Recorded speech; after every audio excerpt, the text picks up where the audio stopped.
So before we start, I want to first break down how the video is going to go so that it's easy for you to follow along and you get the best result by watching this video. So number one, I'll solve the equation just like I do in my course, breaking it down step by step. Number two, once I'm done, you will see a similar question as an image, right? For you to try on your own. Please pause the video at that point and test whether you understand. Three, afterwards, you'll see the solution so you can check your work and learn from it. To make it even easier, I've added timestamp in the video so you can jump into any sections you want. Now, before we start the question, I just quickly want to mention the fact that the question is from one of my courses, which you will see on the screen and also see the price range. In the course, I cover many more questions like this, starting from right from the beginning, meaning from the basic, building you up for more challenging questions like the one probably you see on the screen right now, which falls under I think challenging questions. If the course is sold for X, if the course is the sold for X course, just know the fact that it's completely free when you purchase any of my other grade 12 courses. All the information on how to get the courses, including my WhatsApp number, is in the description. Feel free to reach out if you have any questions about the courses. All right, with that said, we can start with the video. So now let's move to extra questions, right? So we're going to do the first example. So it says another sequence is defined as, so it gives us Q1 is equals to -6. Then it tells us that Q2 is -6 minus 3. Then Q3 is -6 minus 3 plus 5. Then Q4 it has Q1, Q2, and Q3, but it adds 13. Then Q5, it has Q1, Q2, Q3, and Q4, but they add 21, right? So the first question says, write down the numerical expression, meaning we need to write it in terms of the way they wrote it for Q6, right? Q5, right? So let's take Q5 and see what happens. Is there a pattern at Q5? Because we know the fact that Q5 contains Q1, Q2, and Q3 and Q4, right? So for 3.1, 0.4.1, right? So we see the fact that Q5 is basically equals to what? To -6, right? -3 plus 5. That's going to be plus 13, then it's going to be plus 21, right? So now let's find the difference. If we say -3 minus -6, we're going to get the fact that our difference here is 3, right? So now if we say negative, 5 minus 3, it's going to give us what? It's going to give us 8. Then probably you'll start panicking, be like, there's no pattern. But let's continue. Maybe the following numbers might be the same, right? So now if we find the difference between 13 and 5, if we say 13 minus 5, we find the fact that it's 8, right?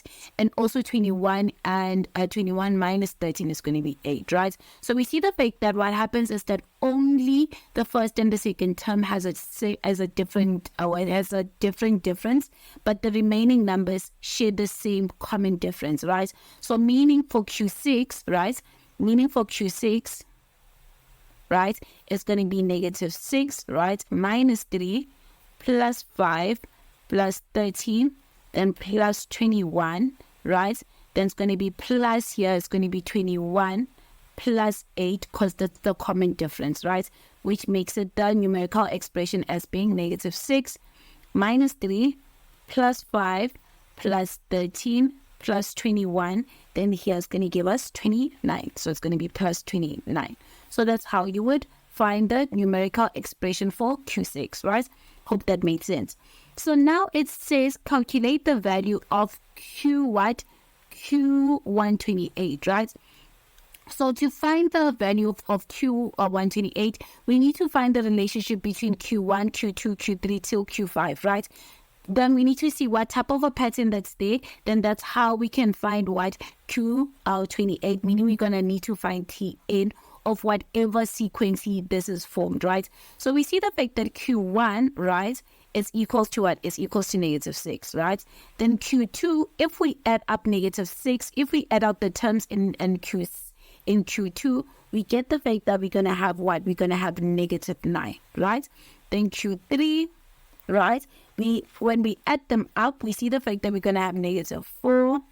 Then 4, right? When we add up the terms, we see the fact that we're going to get a positive 9. Then Q5, right? When we add up the terms, we see the fact that we're going to have 30, right? So let's check whether there is a pattern. So if we say negative 9 minus 6, we get the fact that we have negative 3, right? If we say what? If we say negative 4 minus 9, we see the fact that we're going to have 5, right? If we say 9 minus 4, we see the fact that we're going to have 13, right? If we say 13 minus 9, we see the fact that we're going to have what? We're going to have 21, right? So now let's check whether there's a second difference. So if we say 21 minus 13, we see the fact that we're going to have 8. If we say 13 minus 5, we see again we have 8.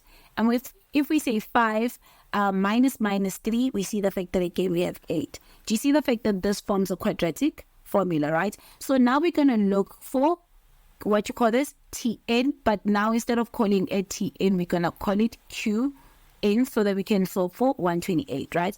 So that's what we're going to do. So we know the fact that Qn is basically equals to n squared plus b n plus c. So we need a, b, and c. So this is going to be equals to 2a.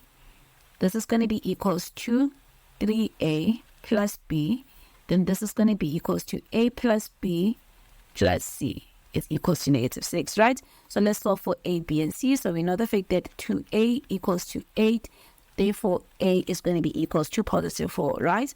Then here's going to be 3a plus b, right, is equals to negative 3. So this is going to be 3, open bracket 4, plus b is equals to negative 3. So this is going to give us what? This is going to give us 12 plus b is equals to negative 3, right? Take that off to the other side. Therefore, b is going to be equals to negative 15, right? So here it's going to be what? It's going to be a plus b plus c is equals to negative 6, right? So here we're going to have what? It's going to be 4 plus negative 15, right? Plus c is equals to negative 6, right? So negative 6. So 4 minus 15 is going to give us negative 11 plus c is equals to negative 6. Take it to the other side. So it's going to be what? It's going to be c is equals to positive 5, right? So therefore, Qn, right, is going to be equals to what? 24n squared, right? That's going to be minus 15n. That's going to be plus 5. So we're looking for Q of 129.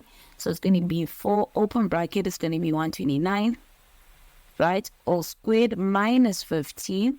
Then it's going to be 129, right? Then this is going to be plus 5. Punch that into the calculator. You're going to get it as being 64, right? 634. And that will be your final answer for this question.